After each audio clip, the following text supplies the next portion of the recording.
Les amis, l'heure est grave et cette vidéo doit être partagée à tous les Africains. Parce qu'aujourd'hui, nous allons parler ensemble d'une injustice incroyable dont a été victime le milliardaire camerounais Baba Danpoulo en Afrique du Sud. Baba Danpoulo, pour ceux d'entre vous qui ne le connaissent pas, c'est l'homme africain francophone le plus riche. Bien plus riche que tous les milliardaires que nous connaissons. Dans le classement Forbes, sa fortune est évaluée à 1 milliard de dollars. Mais après avoir discuté ici avec ses équipes, en réalité, on se rend bien compte que le classement Forbes, comme on l'imaginait, a sous-évalué la réelle fortune du milliardaire camerounais, qui, il faut le rappeler, n'est pas allé à l'école. Et il a commencé sa carrière avec des petits métiers, des tout petits métiers, comme vous allez le comprendre, parce que nous allons d'abord brosser son parcours.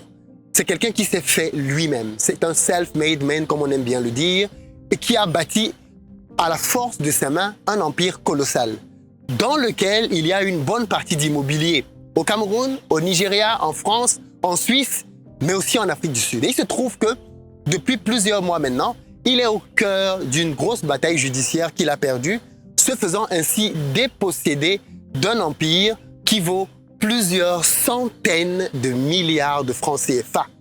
Pour cause, un prêt pour un immeuble qui vaut 22 milliards de francs CFA.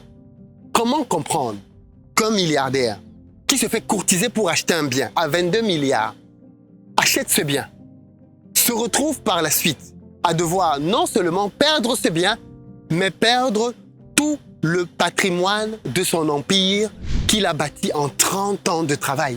C'est une injustice comme on en entend très peu dans le monde du business et dont il a été victime en Afrique du Sud et qu'il a bien voulu nous raconter aujourd'hui. Voilà pourquoi je voudrais que cette vidéo soit partagée à tout le monde, parce que ce n'est juste pas normal. La xénophobie en Afrique du Sud, on la connaît. On l'a vu dans des médias, on a vu des Nigérians d'ailleurs récemment être en grippe avec les Sud-Africains, on a vu les Zimbabwéens, bref, tous ceux qui sont autour de l'Afrique du Sud être sommés de rentrer chez eux, simplement pour le motif qu'ils sont étrangers. Ce que l'on ne soupçonnait pas, c'est que cette xénophobie pouvait prendre un volant économique. Et c'est en tout cas ce que le groupe Danpoulo aujourd'hui dénonce fortement. Suite à cela, il y a eu une riposte du groupe Danpoulo au Cameroun en venant saisir des biens appartenant, ou du moins dans lesquels cette banque était actionnaire, notamment MTN, l'opérateur de téléphonie mobile, et Chococam. Et il était question de comprendre pourquoi cette stratégie. Qu'en est-il du personnel de ces entreprises qui est aujourd'hui mise à mal? Le représentant de Baba Danpoulo répond à toutes nos questions sans esquiver aucune d'entre elles. Et je vous laisse bien évidemment vous-même vous faire votre avis. Mais c'est vrai que je trouve ça quand même assez grave que partant d'un problème d'immeuble, on se retrouve à saisir les biens de tout un empire bâti sur 30 années. Est-ce de la xénophobie? Est-ce du racisme déguisé? Est-ce une injustice criarde? À vous de vous faire votre avis. Dans tous les cas, on va aller rencontrer tout de suite M. Moussa, avec qui nous allons avoir un échange qui, j'en suis sûr, va vous permettre d'y voir plus clair. Dans tous les cas, cette interview doit être écoutée et partagée massivement à tout le monde. Et ça dépend de toi. C'est parti.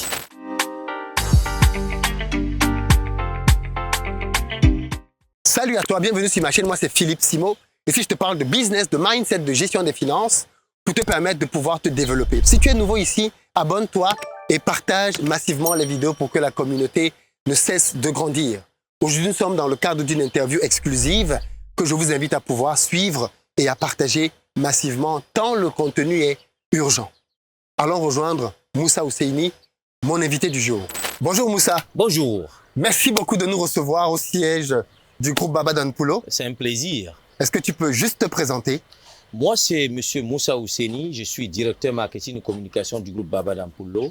Je suis en même temps le porte-parole d'Aladi Baba Amadou Danpoulo. C'est-à-dire porte-parole à titre personnel? Porte-parole à titre personnel, mais aussi à titre professionnel. C'est dans ce cadre d'ailleurs que nous allons nous entretenir avec toi. Merci. La première question, c'est pourquoi M. Danpoulo est aussi rare, pour ne pas dire inexistant, des médias? Mais écoutez, M. Danpoulo, dans sa culture personnelle, n'est pas dans le culte des personnalités, il n'est pas dans l'extravagance, l'exposition. Il pense que ce que l'on est devrait parler plus haut que ce que l'on dit. Raison pour laquelle il reste naturellement discret. Très discret. On a découvert Baba Danpoulo il y a de cela quelques années au travers d'un fameux classement Forbes qui faisait de lui l'homme d'Afrique francophone le plus riche. Comment vous avez accueilli ce classement? Puisque jusque-là, il était inconnu du grand public. Mais écoutez, c'est en toute modestie que nous l'avons accueilli. Et d'ailleurs, je vais vous faire une confidence. Ça n'a pas été aussi facile de l'avoir pour lui présenter la situation parce qu'il a toujours voulu rester dans l'anonymat.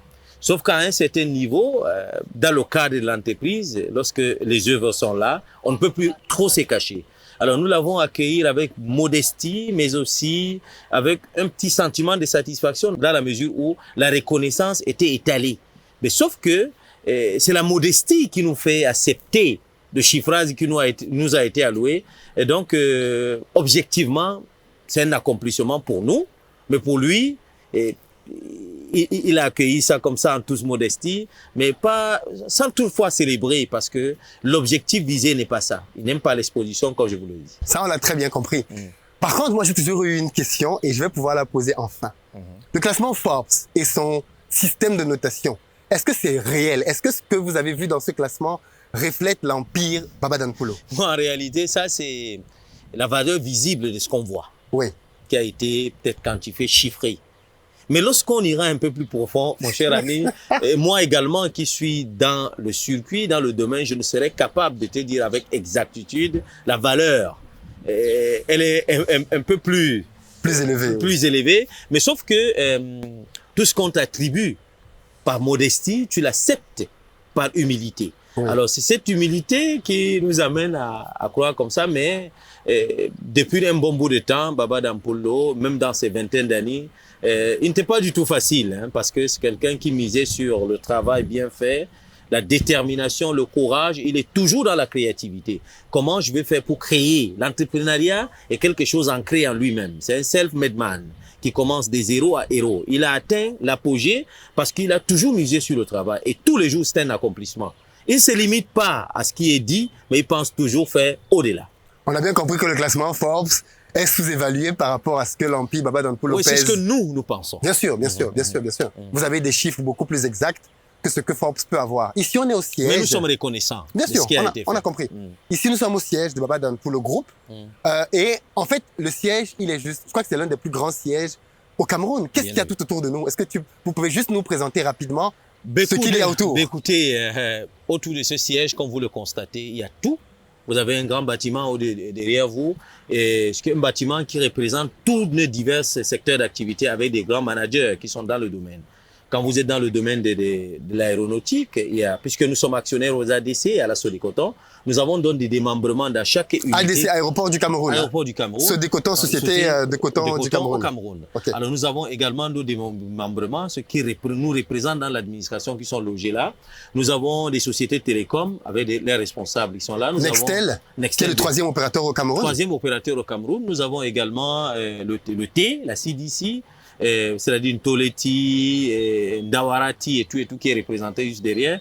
Nous avons aussi... J'ai appris hier, juste parenthèse sur le thé, oui. Parce qu'on a prévu d'aller visiter ce site-là. J'ai appris qu'au sud-ouest, vous comptez 12 000 hectares de thé. Bien évidemment. 12 000 hectares. 12 000 hectares, pour qu'on comprenne bien, c'est la ville de Douala. Bien évidemment. C'est plus que la ville de Douala. Bien évidemment. Remplie de thé. Remplie de thé. Nous en avons là à ce niveau. Nous avons également sur Ndawara. Alors, je pense que c'est un accomplissement parce que le président, c'est quelqu'un qui a un amour profond de la révolution verte. Alors, il nous dit tous les jours, je pense que le changement de l'Afrique viendra par la révolution verte. L'autosuffisance alimentaire, l'autosuffisance sur le plan économique n'est pas dépendre de l'extérieur, c'est en faisant dans la production. Le monsieur Baba est toujours dans le sens de l'accomplissement en ce qui concerne la production. Mais comme je vous disais tantôt ici au niveau du siège, nous avons aussi une représentation sociale parce que monsieur Danpulo le fait dans le volet social. Et dans ce volet social, nous éduquons, nous accompagnons, nous encadrons parce que nous sommes implantés dans le Nord-Ouest et dans le Nord-Ouest actuellement depuis plus de 4 ans et en difficulté avec le problème de la crise qui fait en sorte que le Baba Danpulo est le seul opérateur qui n'attend rien de quelqu'un d'autre mais qui, dans ce qu'il a eu, combien, dégage une majeure partie de ce qu'il gagne au quotidien dans le volet social. Par exemple, en Ndawara, nous avons des maisons, des logements qui sont construits à milliers par Baba lui-même. Nous avons ceux des villages environnants qui ont fui la précarité, la situation de difficulté pour se réfugier chez nous, en Ndawara. Du coup, Nous avons des écoles qui sont remplies, et c'est Baba qui l'encadre. Nous avons des hôpitaux construits par le même Baba toujours. Tout un encadrement, tout un processus. Parfois, ces managers qui sont des économistes, des capitalistes entre guillemets, se posent des questions comme mais comment on fait pour rentabiliser parce qu'il est toujours en train de faire le volet social. Donc, ils sont représentés ici. Nous avons également la farine, le moulin Coq Rouge, qui est d'abord la première au Cameroun, à l'histoire du Cameroun. Avant la minoterie. Mais c'est cette minoterie après privatisation, le moulin Coq Rouge, qui est devenu parmi une entreprise de Baba. Parce que c'est à l'issue donc du travail bien fait de M. Baba, par le biais de la minoterie, qu'est née plus une quinzaine de minoteries aujourd'hui au Cameroun. Ça veut dire que c'est un des pionniers dans le domaine. Après les Blancs, après ça dit les Occidentaux, leur administration, l'administration est passée à M. Dampoullo.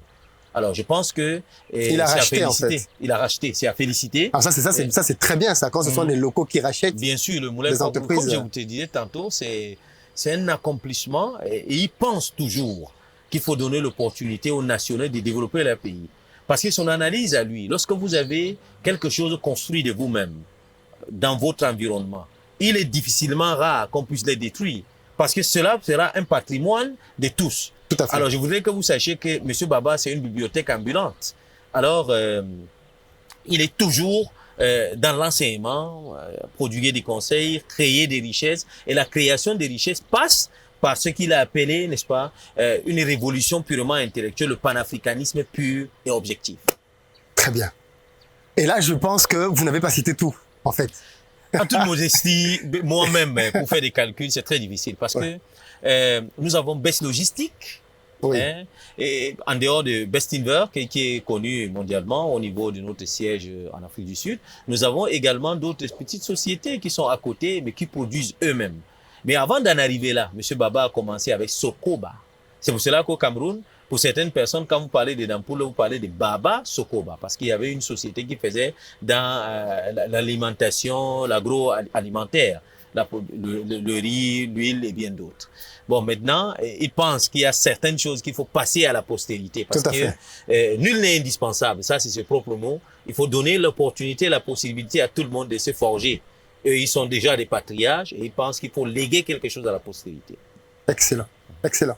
On va arriver au sujet central de notre interview dans quelques minutes, mais je veux bien que les gens comprennent de qui on parle. Et j'insiste parce que c'est quelqu'un sur lequel il y a très peu de communication. D'ailleurs, en aparté, vous m'avez avoué que cette interview est vraiment exclusive parce que ce n'est pas dans les habitudes de la maison. C'est pour ça que je veux vraiment que les gens qui nous écoutent s'imprègnent bien pour comprendre de qui on va parler, notamment par rapport à l'incident qu'il a en Afrique du Sud pour ce qui est considéré aujourd'hui comme la spoliation de plusieurs de ses biens.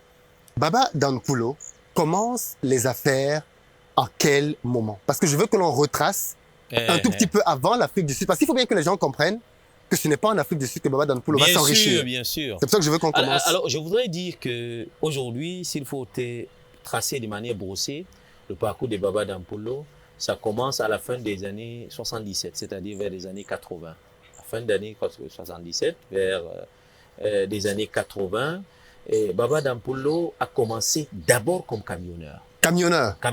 Lui-même. Alors, il a commencé comme camionneur.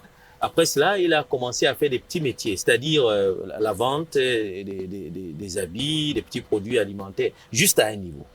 Il a commencé comme un jeune qui est venu chercher de quoi survivre. Parce que je vais vous faire une confidence juste à la fin, c'est que Baba, à moins de 30 ans, il avait déjà une maison à Paris.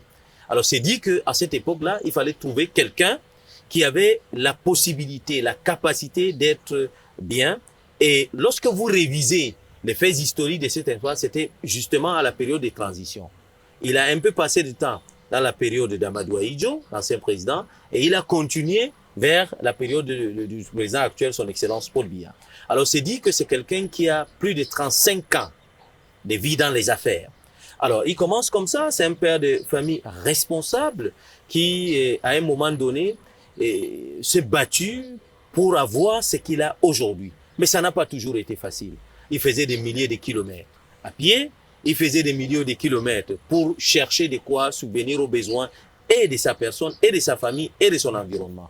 Parce que toujours en est-il, avant d'avoir les 20 ans, les 25 ans, les 23 ans, c'était quelqu'un que toujours ses rêves, d'après ce que disent les aïeux, des aïeux, il te disait toujours qu'il pouvait faire quelque chose. Mais l'essentiel, c'est fait pour la postérité. Alors, il a commencé de manière croissante d'un niveau du bas de l'échelle, du bas de l'échelle sociale. Mais déjà, à partir de cet instant, il avait déjà des sociétés comme le Socoba, ce que je viens de vous dire. Oui. Hein? Et cette société faisait l'importation du riz et bien d'autres. Il avait aussi un tonnage qui répondait à l'appel des uns et d'autres quant au monde de l'entreprise, quant à la vente. Alors, il a commencé comme simple commerçant. Après, il a pris sur lui de fonder une empire. Mais il ne va pas la fonder seul. Il s'entoure donc de personnes qui sont spécialisées dans des domaines parce que le plus souvent, c'est pas quelqu'un qui aime l'anarchie. Parce qu'il dit, le management, c'est faire aux autres ce que l'on ne peut pas faire. Il vient avec la substance et ça s'est donc ramifié et puis ça s'est évolué jusqu'à ce niveau. Il commence à partir de Yaoundé, entre Yaoundé, Ndawara, Bamenda, un peu partout, va jusqu'à l'extrême nord. En conduisant, il cherche aussi à percer le mystère des affaires. Alors c'est comme ça que M. Baba arrive au niveau où il se trouve.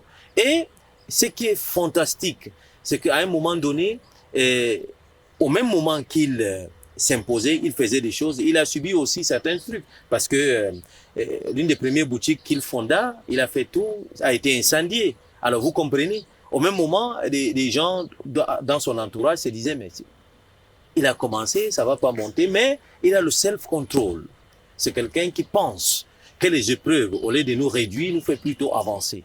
Il n'a pas été découragé. Il a commencé à faire dans la commercialisation du sucre également, entre Banjok et Yaoundé et toute la cité capitale économique, ce qui a amené ici. Mais à partir de ce niveau, lorsque vous êtes bien, la main de Dieu s'est imposée sur lui. C'est une manière de parler.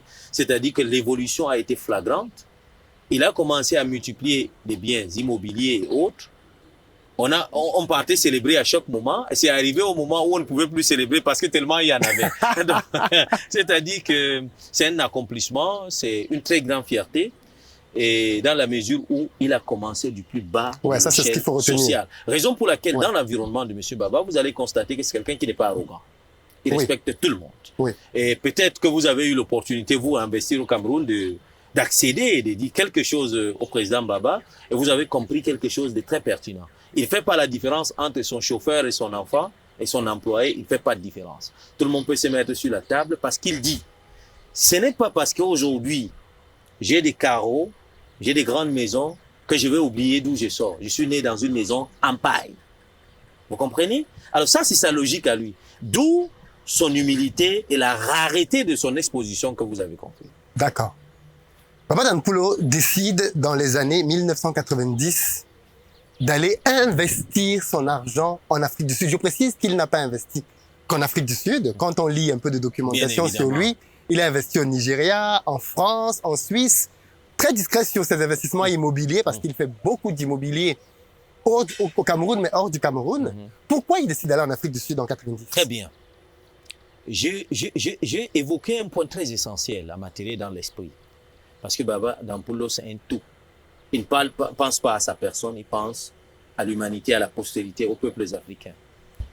Pourquoi? Parce que il répond à l'appel de Nelson Mandela, juste en période d'apartheid, où des Occidentaux, des Blancs qui étaient là-bas, les Afrikaners, ils étaient effrayés qu'un Noir a pris le pouvoir en Afrique du Sud.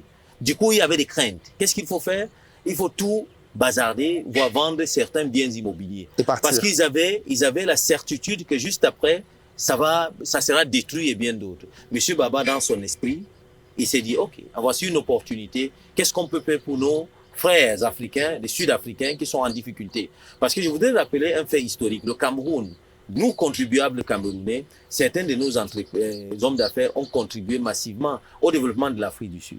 Alors, c'est cette envie, cette réponse du panafricanisme et ce sens de lutte contre la ségrégation raciale à sa manière sur le plan économique qui l'amène en Afrique du Sud. Il ne va pas en Afrique du Sud pour chercher de l'argent. L'Afrique du Sud ne nous a pas donné de l'argent. Lorsque nous quittions l'Afrique du Sud, nous avons déjà beaucoup de moyens. Pourquoi? Parce que on avait déjà mis sur pied des grandes sociétés comme les Moulins Coq Rouge, et on avait aussi certaines entreprises, de certains biens immobiliers, même au Cameroun. Et je vais vous rappeler c'est un très grand éleveur. Notre cheptel de bœufs se comptait en milliers et il en avait déjà tout ça. Alors, il prend son propre argent, il va avec en Afrique du Sud.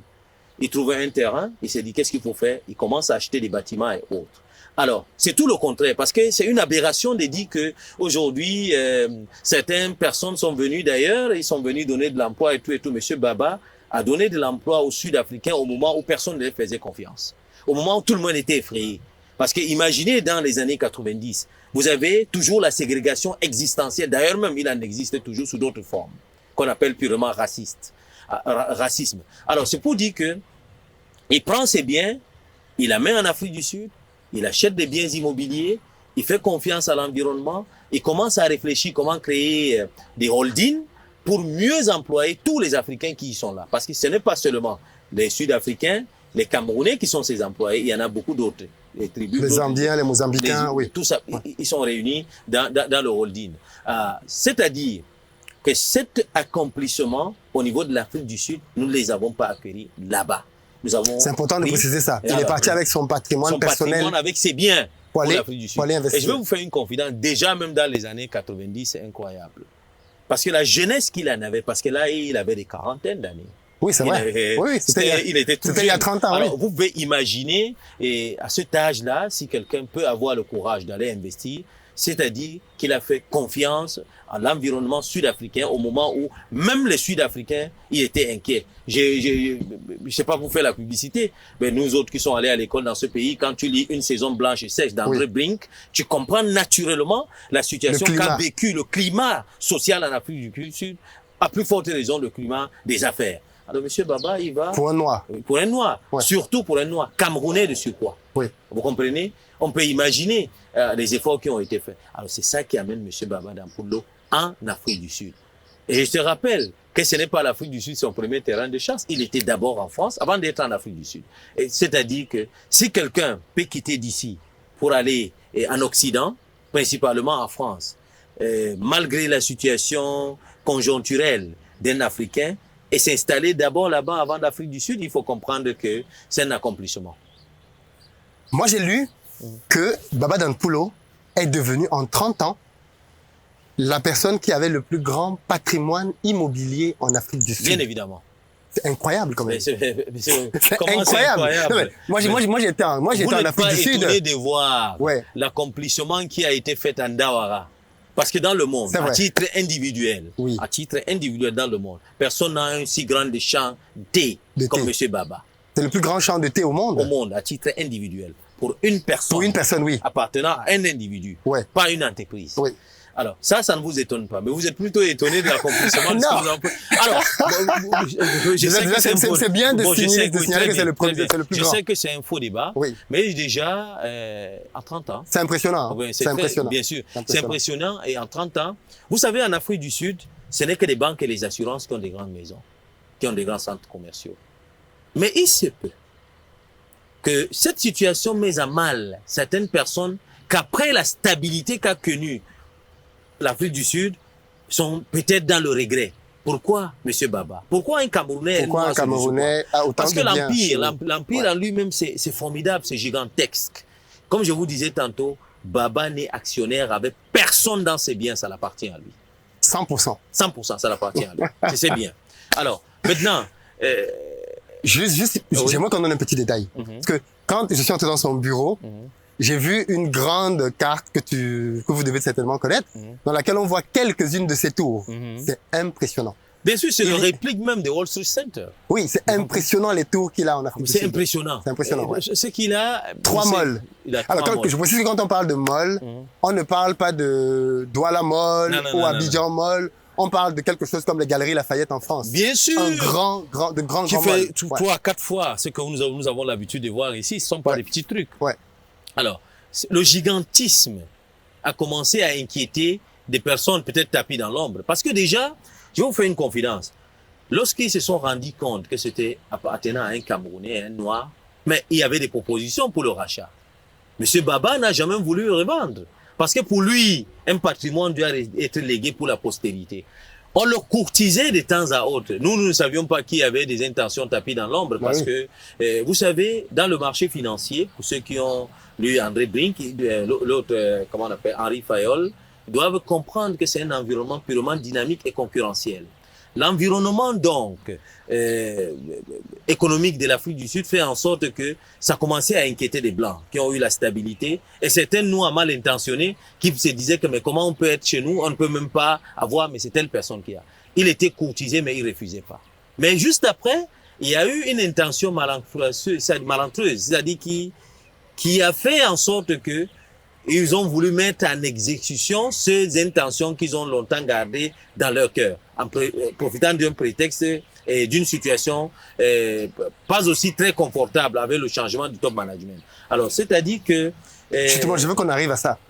Quel est le problème d'où vient le problème entre Baba Danpulo et la FNB, First National Bank, qui est une filiale de la je crois que c'est FSB, c'est ça? De la banque, de la principale banque, de la Round Bank en Afrique du Sud.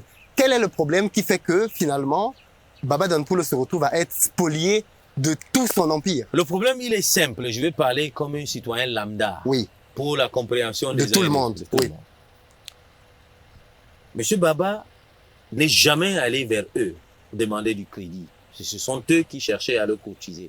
Tout légitime. Lorsque vous avez un portefeuille, lorsqu'on voit des virements, des coûts des loyers et tout, naturellement, pour les banquiers, ils doivent être intéressés par la personne. Qui a ça? Est-ce que vous pouvez juste, à ce stade-ci, nous dire à combien s'élevaient les montants des loyers mensuels à peu près? Je pense que c'est de manière environ 10 millions de rangs, 400 millions de francs CFA. 400 millions de francs CFA de loyers mensuels. Mensuels. Alors, ça intéresse donc les autres. Ils se posent mille et une questions. Mais comment ils l'ont courtisé? Ils l'ont proposé ce prêt de 22 milliards. Mais ce prêt, il a même été refusé. Un prêt pour acheter un immeuble. Pour acheter un immeuble. Alors, c'est cet immeuble qui crée tous ces remue-ménages que vous avez dit, puisque cet immeuble était censé être payé en 10 ans. En 10 ans. Et au moment de 22 milliards. 22 milliards. De francs CFA. En 10 ans. Oui. Mais au moment de l'achat de l'immeuble, il a fait un acompte de 2 milliards. Il fait déjà un acompte de 2 milliards. 2 milliards. Donc il reste 20. 20. Maintenant, il paye 3.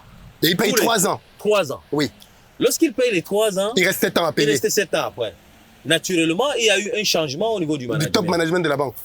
Maintenant, le changement a fait en sorte que ils n'ont plus respecté le cahier des charges qui a été alloué avec des engagements et des garanties qui ont été mis en avant.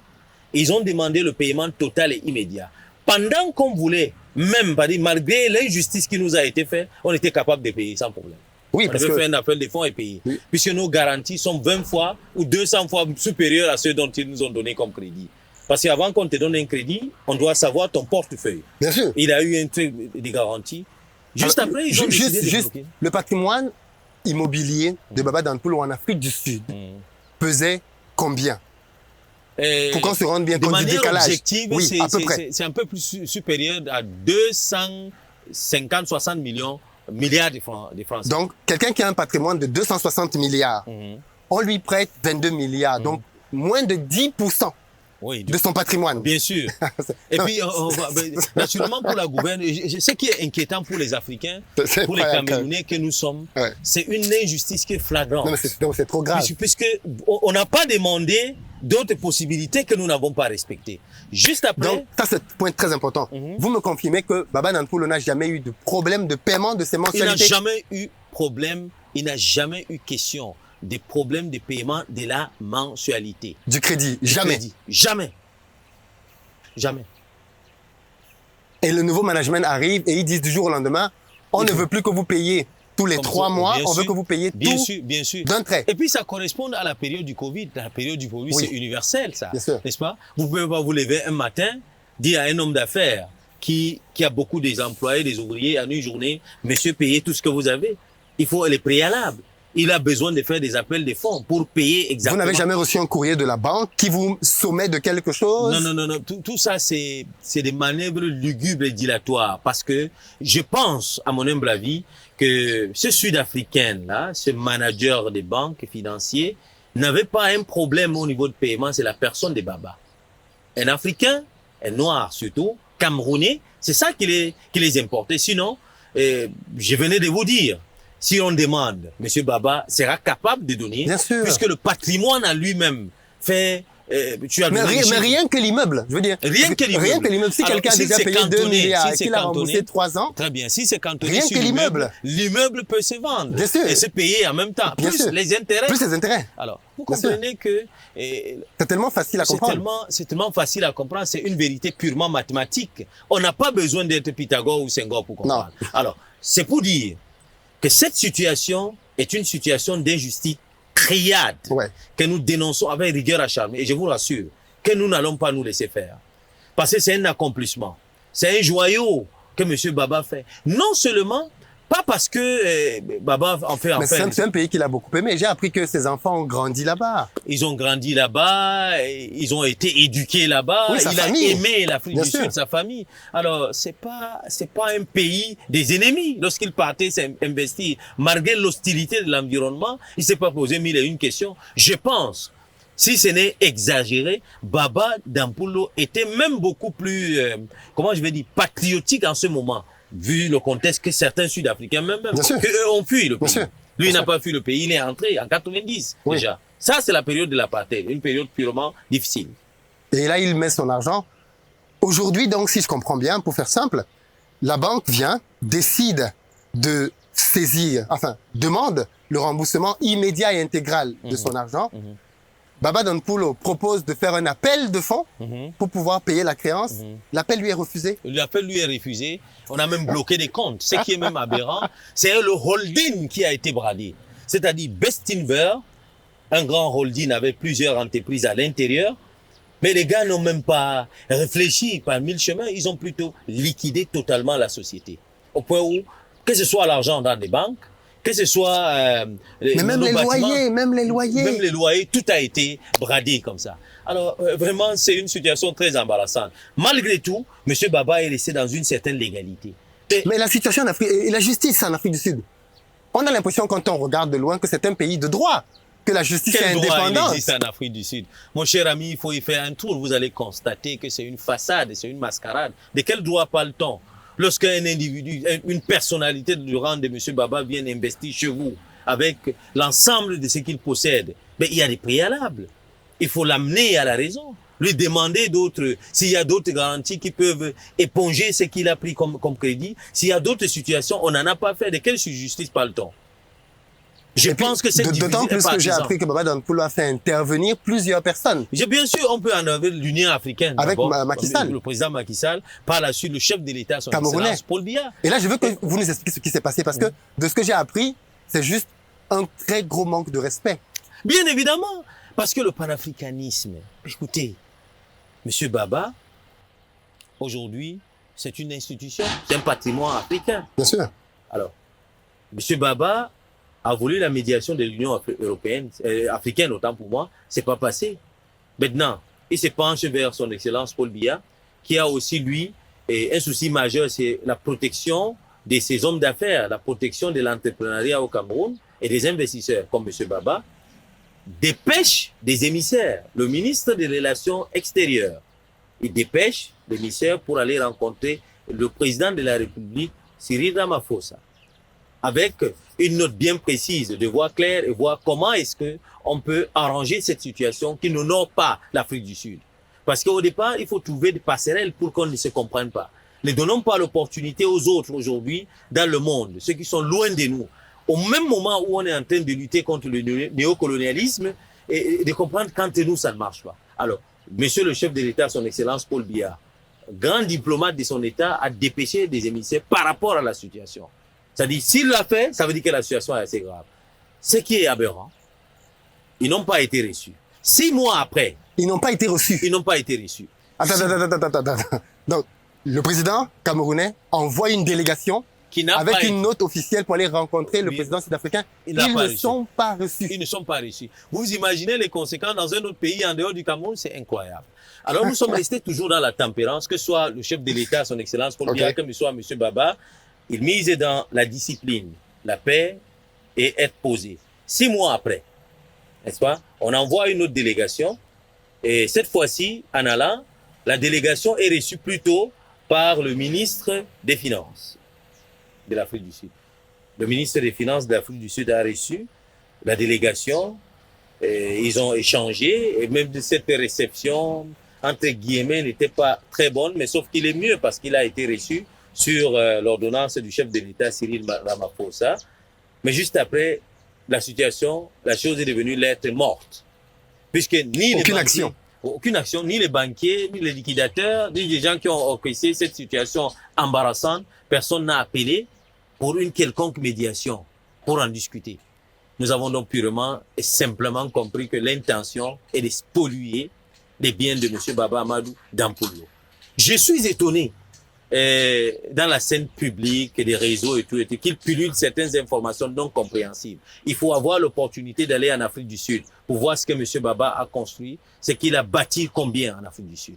Nous sommes vraiment étonnés de voir certaines personnes mal intentionnées, peut-être par l'envie, par la ruse, la jalousie, peut-être la xénophobie, et dire que nous sommes en train de parler de quelque chose d'hors norme. Il faut voir avec vos yeux et vous comprendre. Alors, et ça dit que aujourd'hui, cette médiation diplomatico-politique n'a abouti absolument à rien. Raison pour laquelle nous pensons qu'on va appliquer la loi du talion. S'il y a un rapprochement entre ce qui nous a été pris là-bas et que les commanditaires sont chez nous, on applique cette loi. Oui, parce que là, par contre, j'ai appris que Baba Dampollo a saisi les autorités camerounaises parce que les entreprises, notamment la banque, qui est à l'origine de la spoliation de ces biens en Afrique du Sud, possède, ou du moins est actionnaire au Cameroun de plusieurs grandes entreprises, notamment MTN, pour les citer, Chococam. Ça, plus facilement, c'est la règle de toi qui est appliquée. Nous appliquons la règle de toi et nous prenons nos biens ici. On a d'y aller, puisque de l'autre côté, il n'y a pas eu aussi une compréhension objective de la situation au point où on nous a tout pris. Nous ne pouvons pas rester là.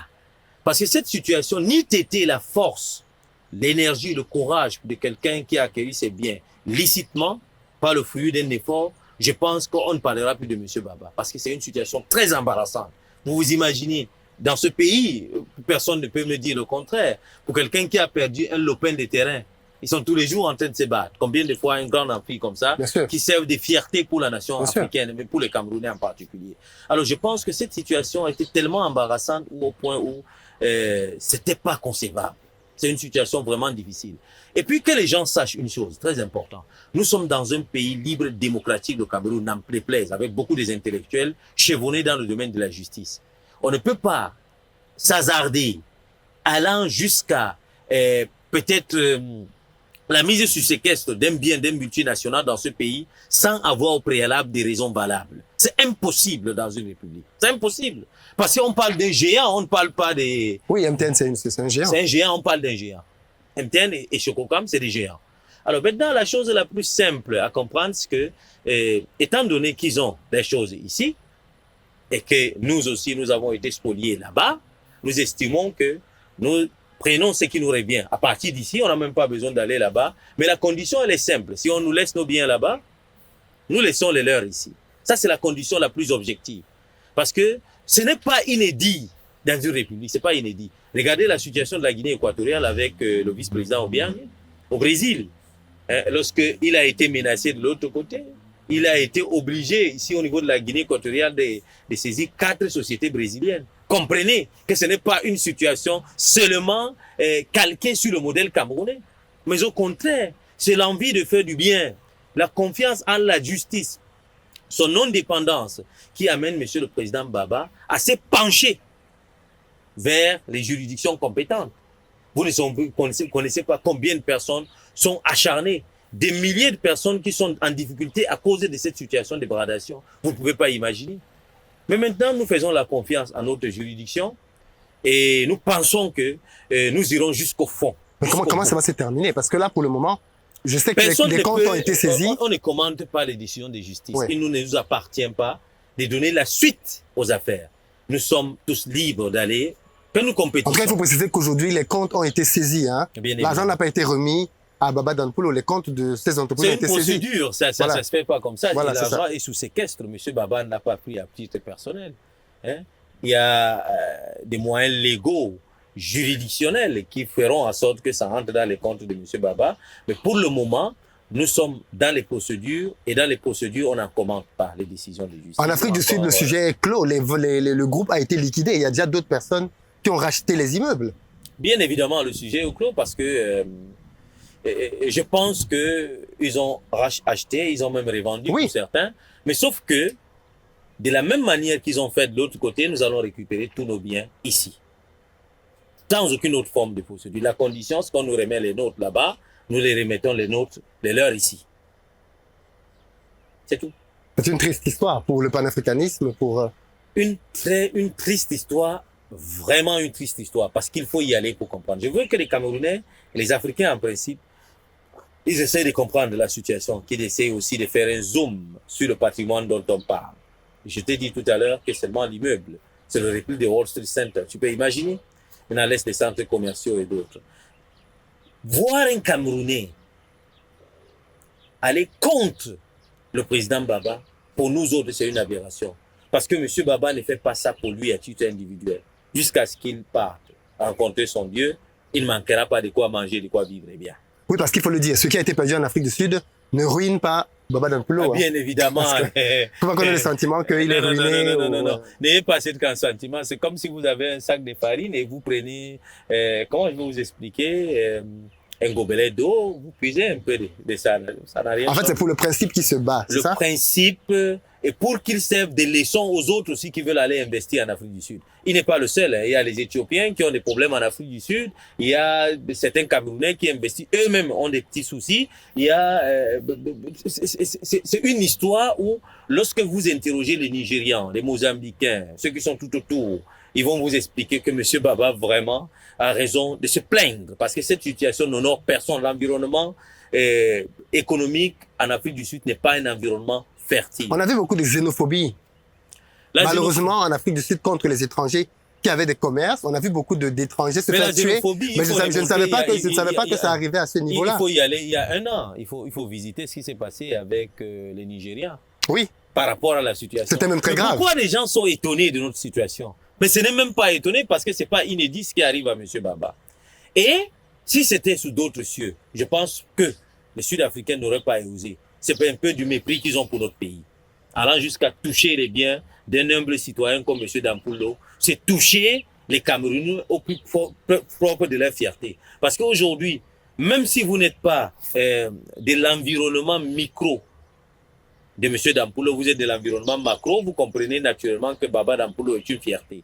De dire que vous allez à l'étranger et que vous voyez un holding, un truc, on dit que ça appartient à un Camerounais, c'est une fierté. Alors, chaque Camerounais devait s'approprier cette histoire en lui-même et comprendre que le Cameroun, dans sa souveraineté, est un pays où la justice, n'en déplaise, est indépendante.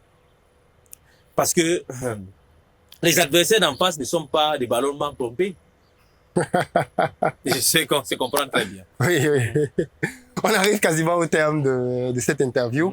Je tenais déjà à remercier Baba Danpulo qui a accepté de me recevoir pour pouvoir parler. Il me demande de vous transmettre ses salutations et ses remerciements les plus distingués. Oui, je suis très honoré qu'il a accepté de me recevoir, de me permettre qu'on fasse cette interview pour pouvoir enfin donner votre version des faits. Parce qu'effectivement, beaucoup de choses se disent sur Internet. Et je trouvais que le groupe Danpulo ne s'était pas du tout exprimé, ou très peu. Est-ce qu'il y a une raison à ça? Parce que même en temps de crise comme ça, vous êtes très silencieux. Vous écoutez, les tonneaux vides font trop de bruit. Vous comprenez? Et puis, M. Baba, lui, dans ses dires, il dit, pour faire une métaphore, que l'argent n'aime pas de bruit. Quand c'est de bruit, il s'envole. Nous restons sereins parce que nous faisons confiance en la justice camerounaise. Même cette sortie brève que nous sommes en train de faire, c'est à la suite de ce qui a été fait par le camp adverse, parce que nous n'avons pas voulu rendre une affaire comme ça dans l'espace public. Quand il l'a fait, on s'est dit c'est une opportunité. Puisque ne rien dit, c'est consentir. C'est la raison pour laquelle nous sommes fiers d'investir au Cameroun. Investir au pays, bien dire. Investir au pays qui est un média très apprécié de nous-mêmes. Parce que moi, personnellement, je les visite presque au quotidien parce que j'aime la manière dont les plumes sont écrites. Je suis du domaine aussi de la communication. Alors, je trouve très appréciable ce que vous êtes en train de faire. Mais qu'il pullule sur le champ des réseaux des informations qui n'ont rien de la réalité et qui s'attaquent de manière individuelle à la personne de M. Baba. On ne parle pas de M. Dampoullo, mais on parle des biens de M. Dampoullo, qui se disent il y a un tel manquement, aucune œuvre humaine dans le monde n'est parfaite, mais cependant, nous sommes toujours dans l'accomplissement. Il y a des personnes, on voit sur les réseaux sociaux, et ben d'autres, il est le numéro numéral ordinal ou cardinal n'intéresse pas M. Dampoullo. Ce qui l'intéresse, c'est l'accomplissement. Et M. Dampoullo n'est pas, il dit dans ses propos qu'il n'est pas éternel.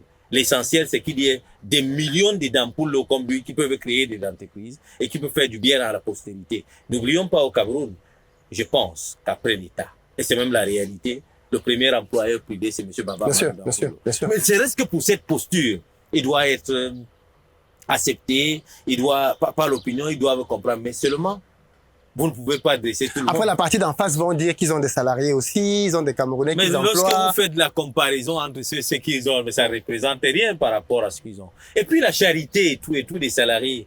Mais en Afrique du Sud, mon cher ami, oui, c'est vrai. Il y a 40% des pauvres, 50% des sans-abri.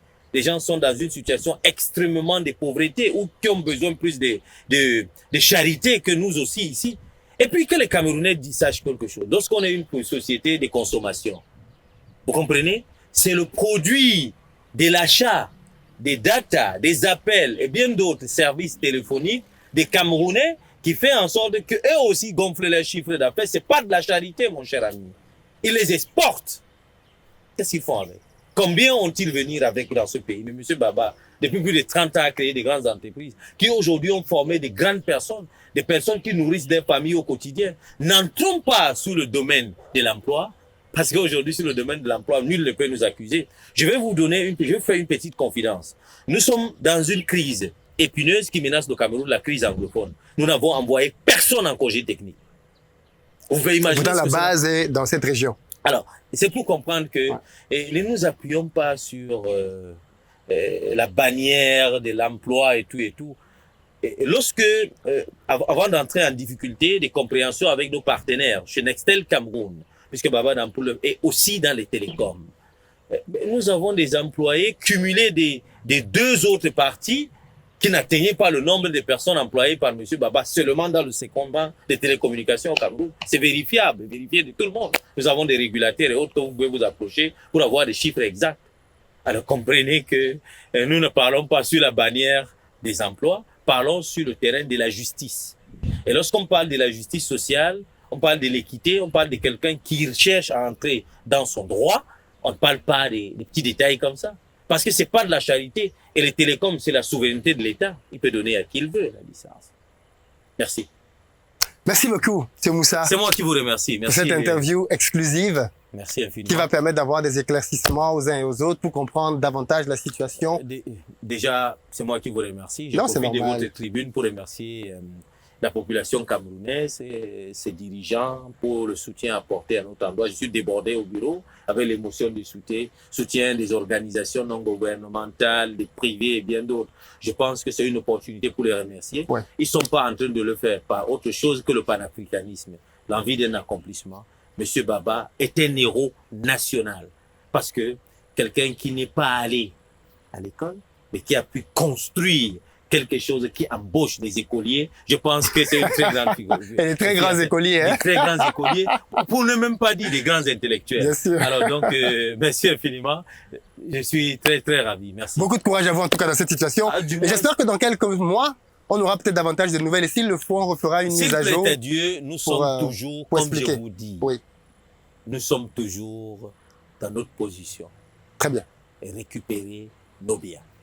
Et pour cela, nous n'hésiterons pas à nous battre parce que nous ne les avons pas accueillis par des manières lugubres et dilatoires. Nous les avons accueillis par le fruit d'un travail accompli depuis plus de 30 ans. J'espère en tout cas que dans quelques mois, on aura l'issue de tout ceci. Inch'Allah. Et qu'on pourra bien évidemment en reparler pour faire le point. Nous ne commentons pas les décisions de justice, mais Inch'Allah, nous attendons. Merci beaucoup. Merci infiniment. À très bientôt. Gracias, merci. Merci.